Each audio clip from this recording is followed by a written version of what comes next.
Hey guys, my last non-holiday book haul was in July of 2017. Since then, most of the books that have come into my house have been read soon after, but I have a project that's been in the works over the past few months that I was putting off to start until January of this year.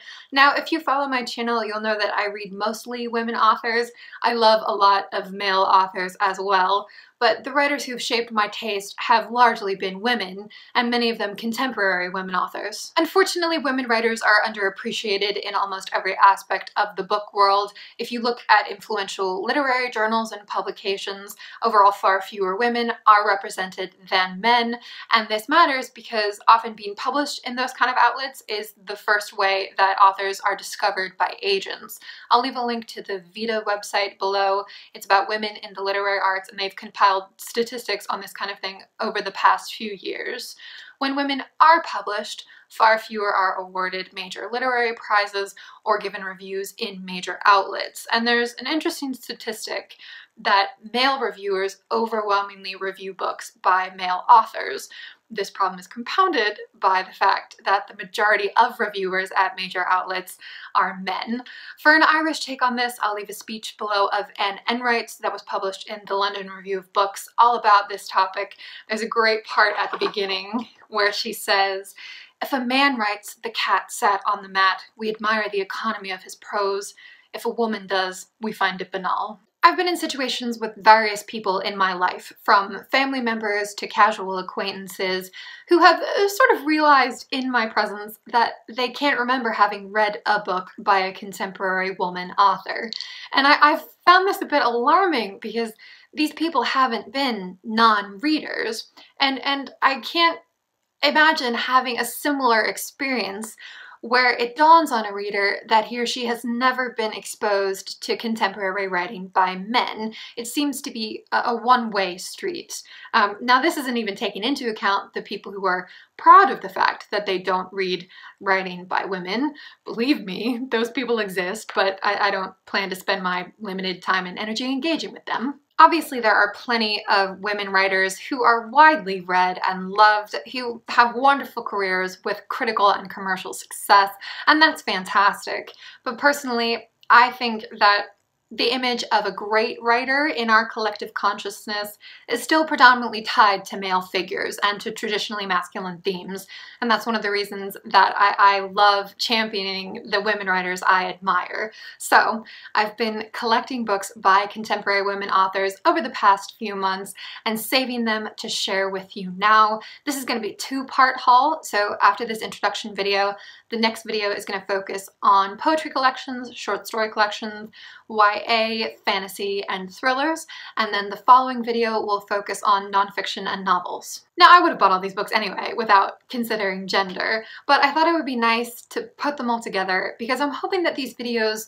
will be a good place to start for anyone wanting to discover contemporary women writers, maybe for the first time, or to include a few more into your reading diet, possibly, or if your taste aligns with mine, we can just geek out about how much we love these writers. That's great too.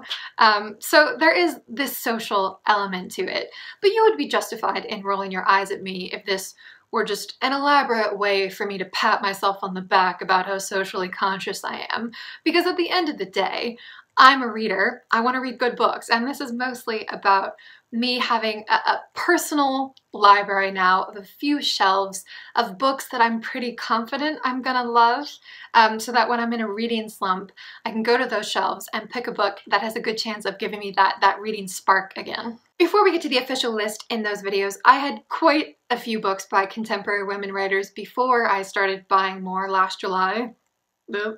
So I'm going to show you those briefly now.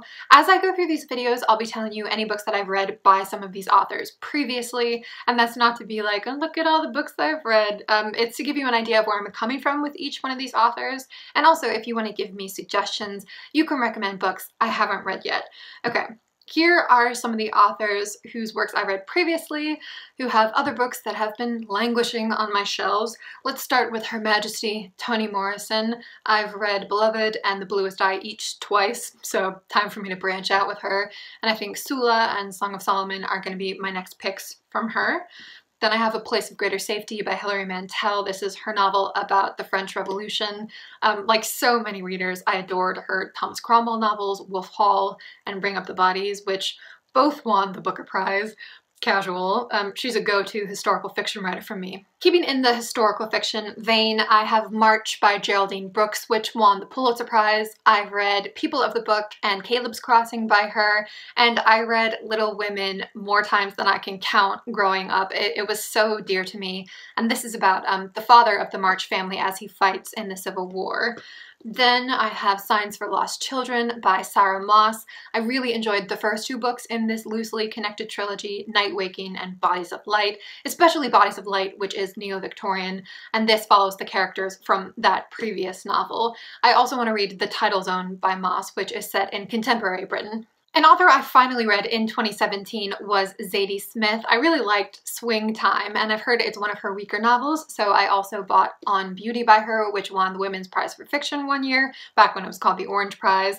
And then lastly is an author that some of you might have read, J.K. Rowling. This is The Casual Vacancy. I loved the 7 Harry Potter books, and I've also read the 8th installment, Fantastic Beasts and Where to Find Them, Quidditch Through the Ages, and then her first novel, crime thriller as Robert Galbraith, The Cuckoo's Calling, which I wasn't crazy about, and I'm hoping the writing in this one is much stronger. And now I'm going to show you other titles by authors I've never read before. I've hauled some of these previously on this channel. You can pause the video if you want to go through them, and I'd love to know if you've read any of these authors, if you think these would be good books to start with. So just a brief intro video for today. I'll be back tomorrow and the following day with the actual haul, so hopefully I'll see you then. Bye guys. Thanks for watching.